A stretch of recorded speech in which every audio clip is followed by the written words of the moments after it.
Mrs. Williams spoke up. Boys and girls, I do have one announcement before I leave you with your teacher. She smiled. The school board has decided the next year will be an experimental year. We're going to try looping in one classroom. What's that? Anna asked. Looping is when a class and the teacher move on to the next grade together, Mrs. Williams said. It got quiet fast. Real quiet. Hold your breath quiet. Was everybody wondering the same thing? I looked around. Jessica smiled and nodded at me.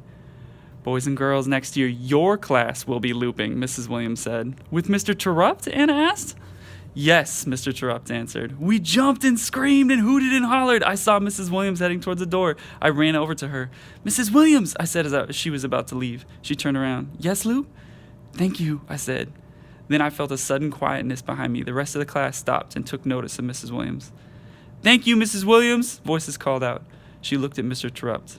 I was close enough to hear her say, There's magic in this room when you're here, Mr. Terrupt. Magic. She hugged him and left.